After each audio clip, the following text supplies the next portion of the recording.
Online consultation is enough to figure out whether the person might actually have the coronavirus. The testing for the virus is only done in the state system. If need be, even though you're scared of a local system, but sometimes a local system can still save your life. Yes. But if something gets out of hand, this is the time to call the ambulance. A lot of people I notice start wearing masks. This mask is trash can. So as doctors, we can say that we've got evidence that the mortality rate is much higher than from a regular cold or flu, and in fact it's 10 times higher. Any kinds of medicines, any kind of medication that you should have at home. If you end up going to the hospital, make sure you take all of your medicines with you. So kids can get sick. The younger is the kid, the lower is the mortality rate. Do you think people are reacting and panicking so much because the media had a field day with it? It sounds like in other countries it's a very real thing when the healthcare system is overwhelmed. Hi, I'm Timur Balmbetov, and in the wake of the latest news with the coronavirus and the state of emergency in the country of Kazakhstan, we wanted to address our viewers, the expats that live in Kazakhstan, and maybe answer some of the questions that have been bothering you, troubling you in this restless time. And to help me with that, I've invited professionals today, practicing doctors, Irina and Alexander Shinkarenko, that are going to be answering the questions that people write online and everywhere, basically. But first of all, if you could just, in a couple of words, tell us what you do, where you do it. Yes, well, thanks for inviting us, Timur. I'm a family doctor. Both my wife and I finished medical residency in family medicine in the United States, and then we came back and started a clinic here called IMC, and we provide services to general public and also train family doctors at our clinics. And so we're at the front lines of this infection, and we're bombarded with questions. So we'll be happy to reach as many English-speaking expatriate patients in Kazakhstan and maybe in Central Asia. Do you want to say anything? Yeah, you got it. So we're family doctors because we work as a family. I feel like you've told that joke before. A couple times. Yeah. Let me move to the questions right away then. Because we are doing this for English-speaking audiences and the expats, one of the basic questions, if there are any symptoms, if the viewers are not feeling well, what do they do being a foreigner in Kazakhstan? Where do they call, or how do they ask for help? Let me go back a little bit. Before you say feeling unwell, let me talk about symptoms of coronavirus. Great. Or COVID-19, Yes. as they call it now. The difference between coronavirus or COVID-19 and regular flu or regular cold is because the virus primarily affects your lungs. It just, it just likes the lungs.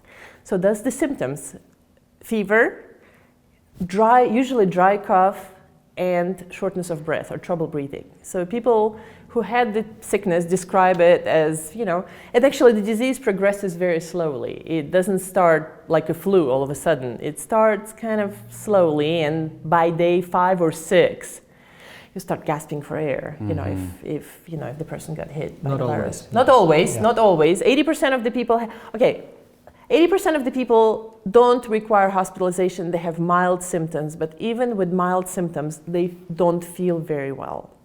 It's not like a little runny nose. This illness makes you feel actually not very sick. good. Yeah. But not everybody requires hospitalization.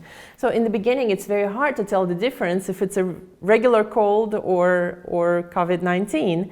So the general recommendation right now is if you start having any upper respiratory symptoms, fever, cough, sometimes runny nose, even though with COVID-19, runny nose is not the main symptom. Achiness, hurting everywhere, fatigue, extreme fatigue. Muscle pain. Stay at home. Don't be heroic. Don't try to go back to work because you have to. Stay at home. I really hope we're past that, where people actually understand that. I hope so. So stay at home, isolate yourself from your family, from other people. Do not try to go to IMC or any other clinics in town. We don't have the tests. We do not have any capacity to diagnose you. We do not have any capacity to treat you because there is no known treatment against the virus. But So- what can we offer? But what can you do? Our clinic in particular, we offer online consultations. So people can either call us or go online and schedule online consultation, talk to the doctor about the symptoms, about travel history, about contact. We can help you decide whether you need to seek further help or you just need to stay home and write it out. And an online consultation is enough to figure out whether the person might actually have the Pretty much. coronavirus. We can help No, with no, the basic triage, with Yeah. making a first decision.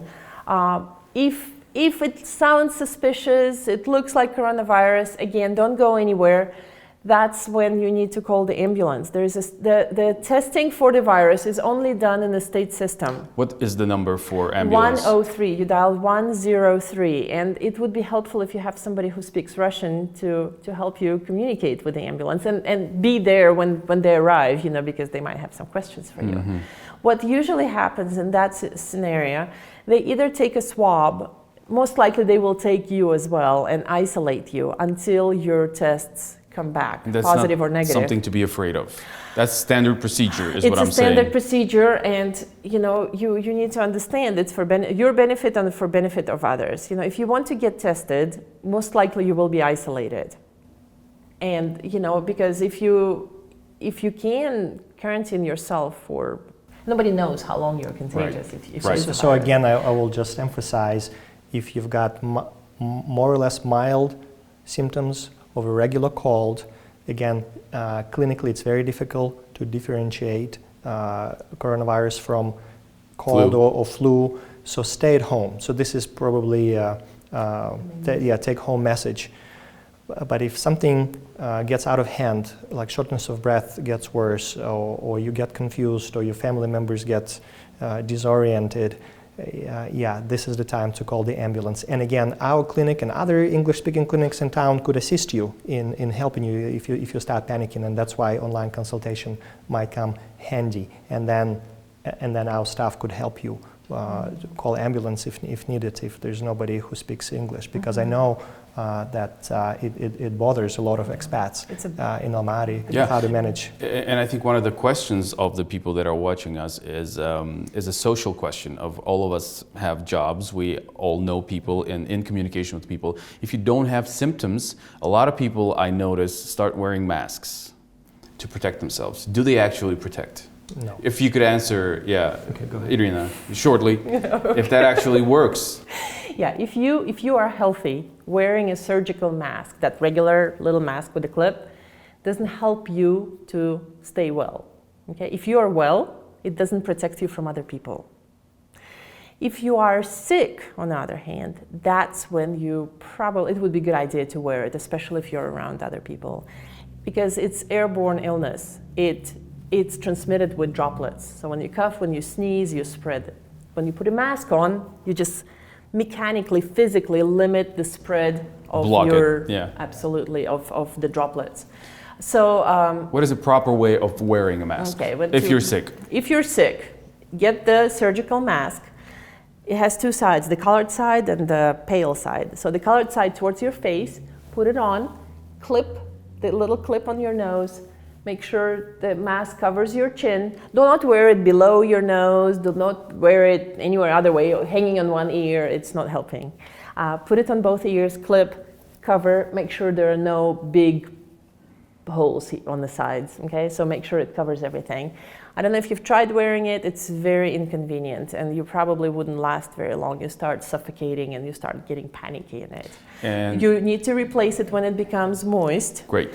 That was my next question. And to replace it, you don't do it like this, okay? You get it by the little rubber thing by the ear, take it off, you throw it away, and you wash your hands right away, because this mask is A harbinger. It's for just infection, like trash can, there are so many germs. Cesspool.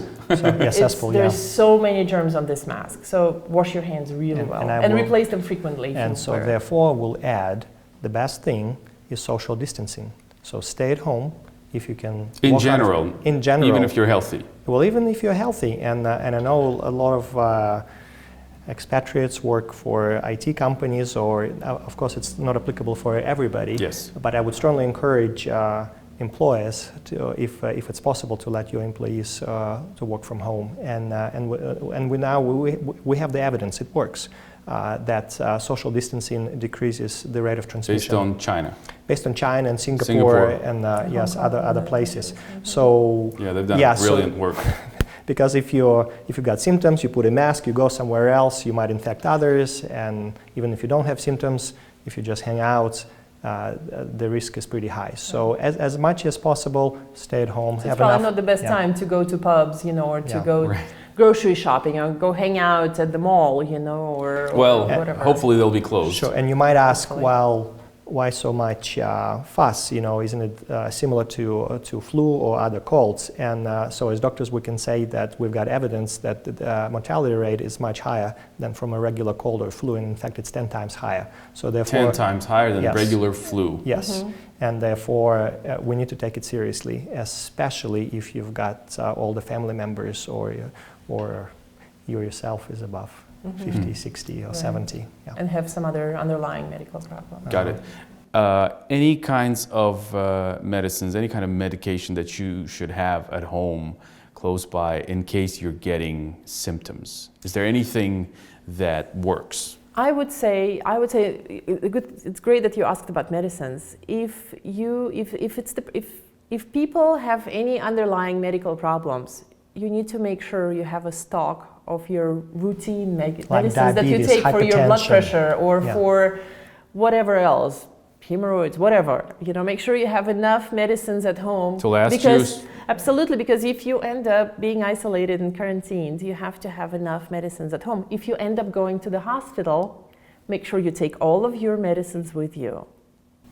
Regular medicines. Because they're isolating you. They're not taking you there to treat you from your If you're being hospitalized, other, you mean? Yes. Because if you end up being tested and they keep you in the hospital until you wait for your results, even take even paracetamol with you, because you don't want to rely on this. The system is overwhelmed. But at the same time, so for treatment, regular paracetamol or Tylenol works, to lower the temperature. There's really no known treatment for the coronavirus at the moment. No regular antivirals help. No Russian-made antivirals are known to help, as far as we know right now. So as of now, no herbs, no oils, no whatever, no inhalations seem to help. So as far as of now, stay at home, drink plenty of fluids, have acetaminophen, Tylenol, paracetamol. These are just different names of the same thing. Or ibuprofen. Take ibuprofen. There were some rumors that ibuprofen, the way it works, it might, I'm not going to go into it, it might sometimes aggravate the symptoms, but it's very, very new information. I'm not even going to Is it based on clinical studies or not yet? It's observational. Okay. It's not clinical studies. Next question then. Why are kids, it seems like kids are not susceptible to this? Yeah. They get sick. They can get sick with it. Like, in Almaty, the 12-year-old girl was diagnosed yesterday. So kids can get sick. The mortality rate among kids, the younger is the kid, the lower is the mortality rate. So there is no known mortality cases in kids under 10 years of age. So, and I would add, it's a new virus. We don't know everything, and we cannot explain everything. And sometimes I say, when the flu hit Europe in 1918, towards the end of World War I, it were mainly healthy males at the age of 30 and 40 who were getting sick and dying. And so we still don't know why. So, how does the coronavirus compare to SARS or the swine flu or the bird flu and other pandemics that we've had before? Does it compare?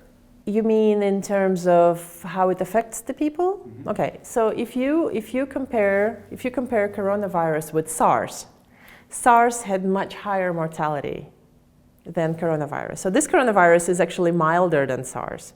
But SARS appeared out of nowhere and disappeared into nowhere. It lasted for less than a year, and we haven't had any single case since then. Wow. So we don't know. Compared to the flus, swine flu, bird flu, they're from different family of viruses. The COVID-19 is not the flu. It's not swine flu. It's not derived from any flus. It's a totally different. It's like cats and dogs, totally different classes. It's almost as contagious as a flu. It's actually less contagious than measles. Measles is like, I don't know, about 3 or 4 times more contagious shall than, we give an than example COVID. like Don't, with COVID? wait. The social distancing should be 2 meters with coronavirus. With measles, it's 50 meters. Wow. So Wow. it's less contagious than say measles. So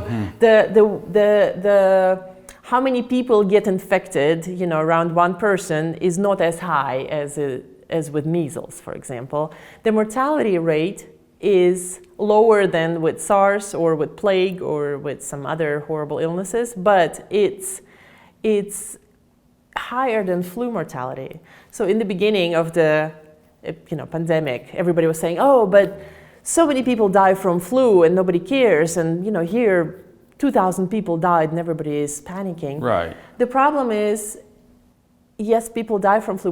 We have vaccine for flu. We have medicines to treat flu. It's a known illness. It's more or less predictable. With coronavirus, we don't have the medicines. We don't have the vaccines. People, if they get really sick, they get really sick. We basically have no data at this point. And the sickness lasts very long. Like, if the older person ends up on the lung support, they may stay there for 10 to 14 days. So it stacks up, it overwhelms the system. So that's why everybody's panicking. Mortality from COVID-19, even in the most modest estimations, is at least 10 times higher than with flu. Since you guys are professionals, since you're working with this daily, do you think this is overhyped? Do you think people are reacting and panicking so much because the media had a field day with it, or is this proper reaction? Well, again, as you mentioned, there's not enough data, so we don't know a lot about this virus, and therefore we're taking it seriously. And we know that the mortality rate is higher than from a flu, and we know from experience from other countries that it could easily overwhelm the healthcare system. So therefore, what the government of Kazakhstan is doing by introducing this emergency situation or state of emergency, in my opinion, is correct, because the best way to prevent it is social distancing or isolation. So I totally support our government. At the same time, maybe as people are watching us, and now we just mentioned this high mortality rate, it's higher than flu, but still it's 3%. So most people will have mild symptoms and survive. So I think everything needs to be balanced. Okay, so the chances of you dying is low, but nevertheless, Common sense. Common sense. And you endanger yes. others. If you get sick, even with the Right. mildest of symptoms, Right. you are danger to other people. Exposing others. Somebody's mother, somebody's grandma, your own mother, or father, But I would add about yeah. panicking. So because this interview is in English and we are addressing English-speaking community, expatriate community, in my opinion, the panic comes from just the fact that people don't speak Russian, so Right. it's hard to call It the is a ambulance, huge or if you factor. end up in the hospital, you don't understand the system, and there's a lot of fear.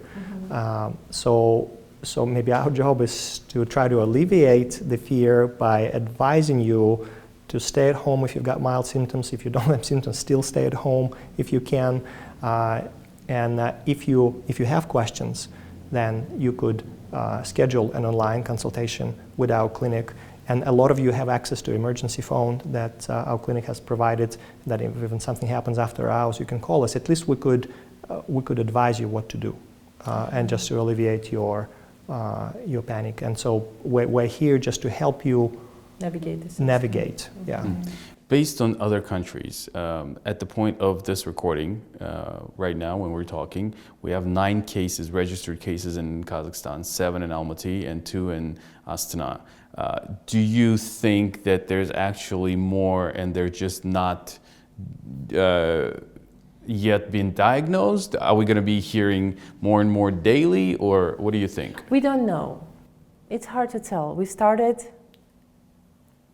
quarantining some flights fairly New recently. arrivals.